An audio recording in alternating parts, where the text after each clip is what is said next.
Welcome to the Her Sweet Spot Experience, dishing out tips and tricks on mindset, money, marketing, and media for your life and business, and where we talk to women about how they found their sweet spot.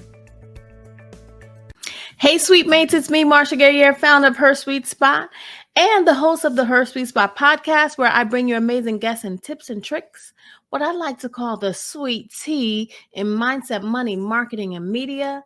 And it is the first Monday of Women's History Month.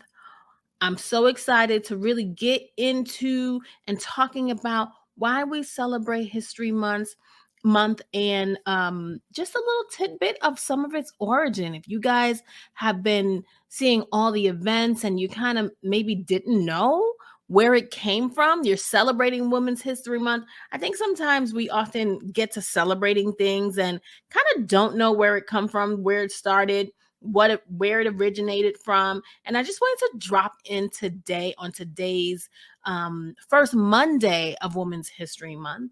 It is the 7th, but we will be celebrating all month long. So let's get into it.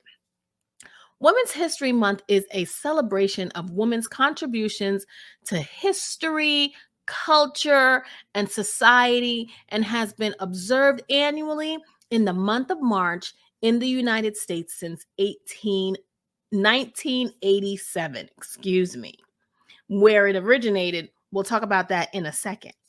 So Women's History Month is a dedicated month to reflect on the often overlooked contributions of women to United States history, from Abigail Adams to Susan B. Anthony, Sojourner Truth, and Rosa Parks. The timeline of women's history milestone stretches back to the founding of the United States.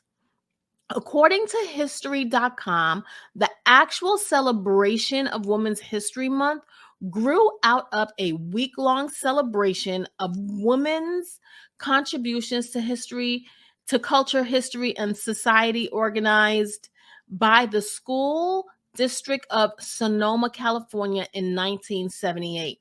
So in a little bit, I'm going to actually go over some contradicting founding reasons as to when and why this started. But in Sonoma, California, 1978, according to History.com, is when this really got sparked. Presentations were given at dozens of schools. Hundreds of students participated in a real woman essay contest, and a parade was held in downtown Santa Rosa. A few years later, the idea had caught on within communities, school districts, and organizations across the country.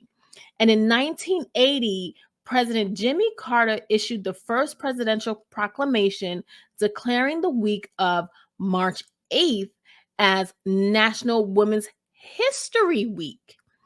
And the U.S. Congress followed suit the next year, passing a resolution establishing a national celebration. And 6 years later, the National Women's History Project successfully petitioned Congress to expand the event to the entire month of March. So what happened for the original date to come about, which is International Women's Day, which we're going to celebrate tomorrow on March 8th. So International Women's Day is a global celebration of the economic, political, and social achievements of women. Took place for the first time on March 8th in 1911. Many countries around the world celebrate the holiday with demonstrations, educational initiatives, and customs such as presenting women with gifts and flowers. If you are a part of the women's movement here in the United States, you know that there is going to be a plethora of events for you to attend online and perhaps in person in areas where the gatherings are coming back to in-person gatherings. But there's going to be no shortage of celebrations, even corporations that are celebrating and honoring the month and really trying to give women some motivation and inspiration to continue to fight the good fight in empowering and celebrating women. The United Nations has sponsored International Women's Day since 1975.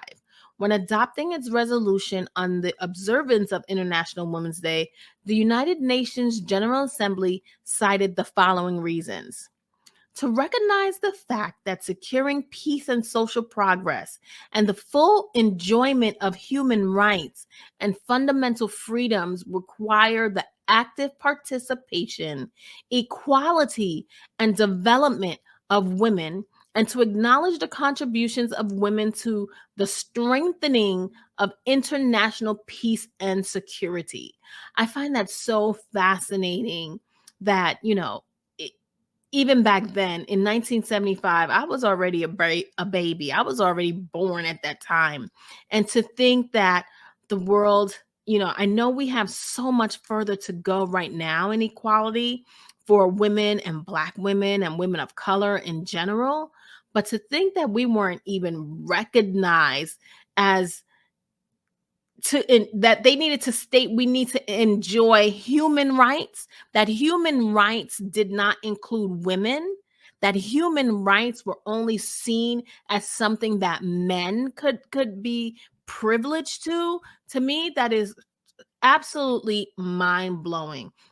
I love for you guys to share your thoughts, and do you really think about it? Do you really, in the movements that we create, in the empowerment that we do you really think about how much women in general were just left out of basic human rights?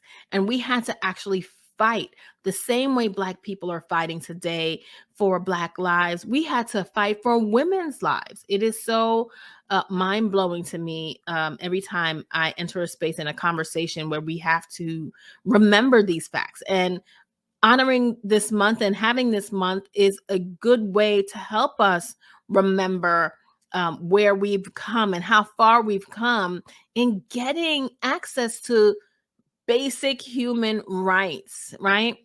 It is really astounding to me. So this year, every year, I think they honor the month with a theme. So, Women's History Month theme for 2022, the National Women's History Alliance designates a yearly theme for Women's History Month. And the 2022 theme is Women Providing Healing, Promoting Hope. Wow, I think that is so powerful with all of the things we've been through in the last couple of years, and some of the careers and industries that have been most severely impacted by the COVID-19 pandemic and world health crisis are predominantly held by women. And the toll that these past couple of years have taken on women, I think this is really a very important theme. And for us to truly acknowledge and celebrate, not just this month, but all year long, to continue to help each other in the struggle and in our pursuit for healing and promoting hope.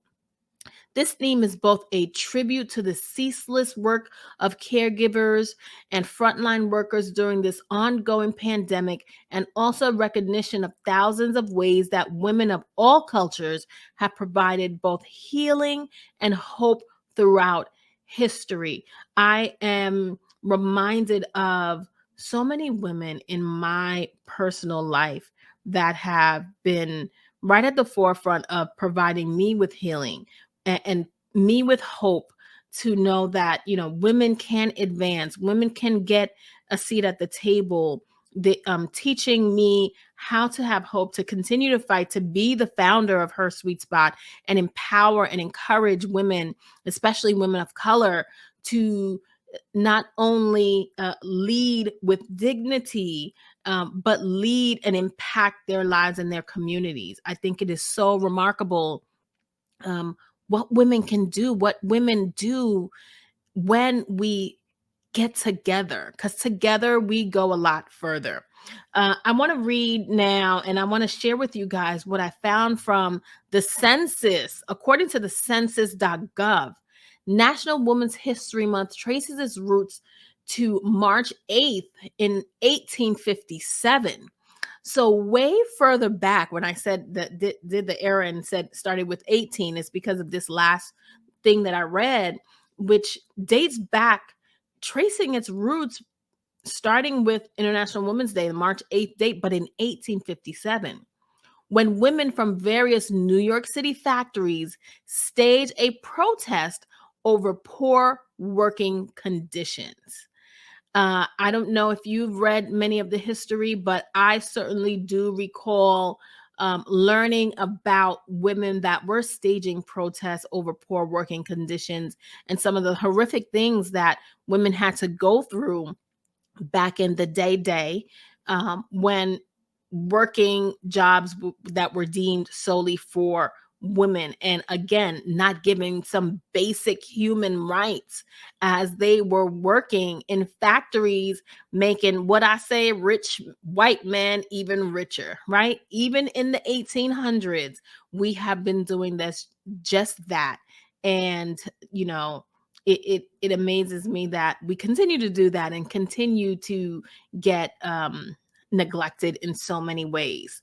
The first Women's Day, according to census.gov, the first Women's Day celebration in the United States was in 1909, also in New York City. So it's remarkable. Like the history.com dates it going back to California, and where California was celebrating in different ways and in different communities. And here on the census.gov, they dated back to really truly being birthed out of events that came out of New York City, which is kind of like strange that the two websites would be so different in its history. More than 7 decades later, Congress in 1981 established National Women's History Week to commemorate annually the second week of March. Now they both share that in common, and you can't really get away from that because that is public record history. So in 1987, Congress expanded the week to a month, and every year since has passed a resolution, and the president has issued a proclamation designating March Women's History Month. Further to that, can we just talk about that for a second, guys?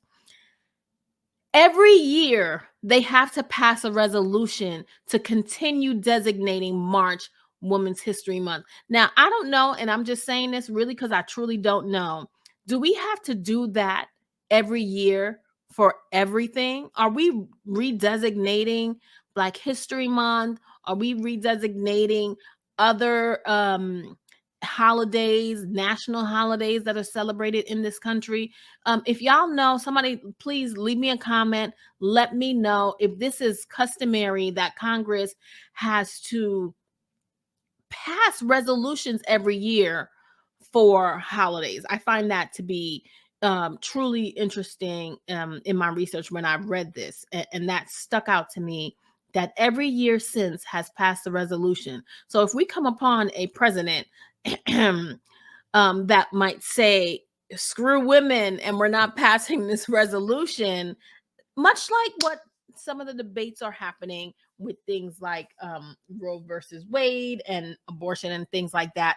But we're not here to talk about that. We're here to talk about the celebration of Women's History Month and really celebrate one another. As we celebrate Women's History Month 2020, Census.com reflects upon advances women have made over the last decade.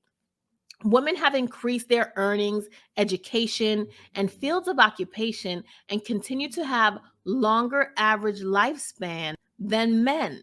Let's talk about some stats from Census Bureau highlighting these and other changes over the years. And I want to say that we're still in the struggle.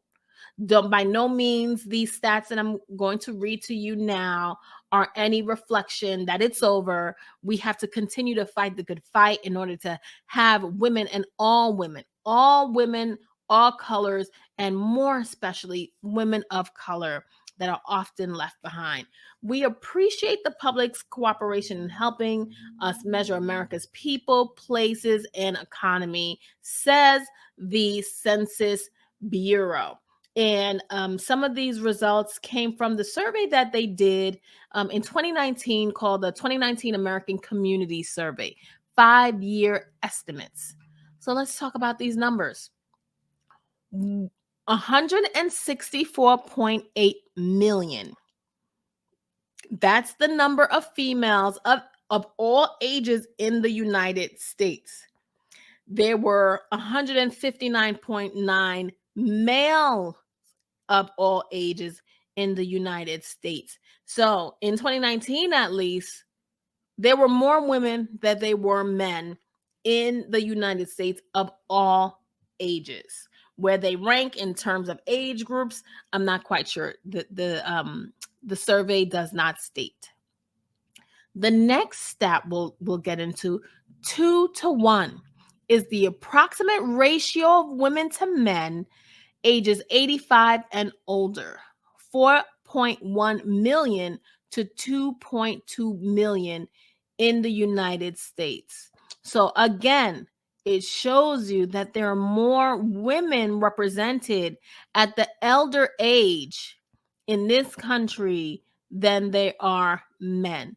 2-to-1, which, I guess so it boggles my mind. I guess because men are still ranking and having all the executive and senior C-suite level positions, why we couldn't be a lot further. It is time for us to rally together, continue to rally together, and make some significant changes in corporations and at the C-suite level. I implore you guys to continue fighting the good fight.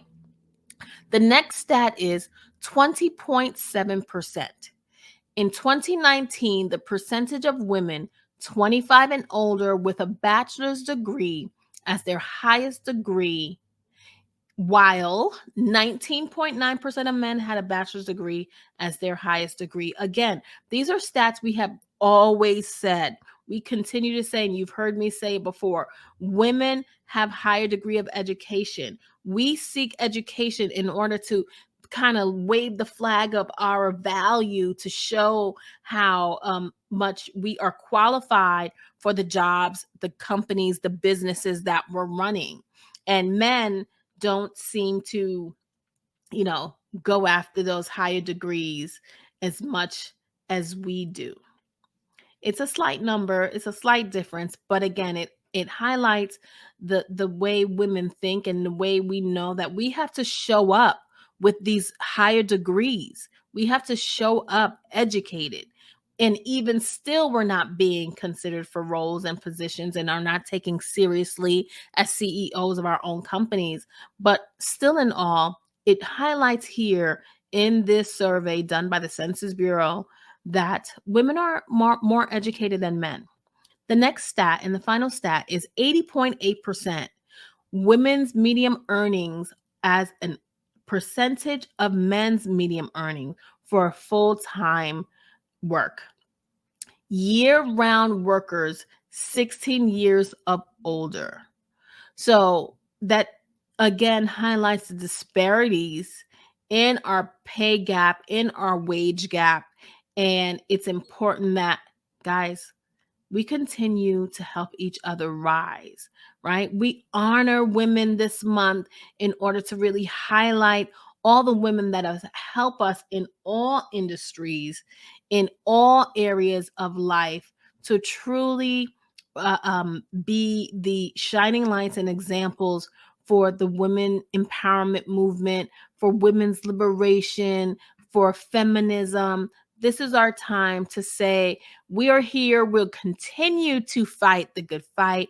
We'll continue to honor those that work so hard for us to get where we are today, and also those that are currently in the fight, those that are fighting each day, that are speaking up for one another, the allyships that are being created and made in this time for women to continue to be seen and to be heard. Guys, we appreciate everything that everyone is doing out there. Don't forget that together we go a lot further. Well, guys, that is the women's history lesson that I have for you today. And, join me here next week for another episode and another podcast with the SuiteTea on all things mindset, money, marketing, and media. I really, truly appreciate you guys for listening. If you want to learn more about her sweet spot, join our Suite members membership and get immediate access to our live events, private networking, over 50 workshops, interviews, and downloads to help you with your career and your business. You'll have immediate access to attend our monthly office hours to get your most challenging questions answered and network with a community of like-minded individuals pushing you towards your goal. Like I said, together we go further. I wish you so much success and joy on your journey this year. Drop me a line on social media or here on Podbean to let me know what you're doing to celebrate Women's History Month. I thank you and love you guys for listening. You know how I like to end each show. Until next time, remember, when we empower each other, we all rise. Bye-bye for now. Thanks for joining us this week on the Her Sweet Spot Experience. Make sure to visit our website, www.hersweetspot.com.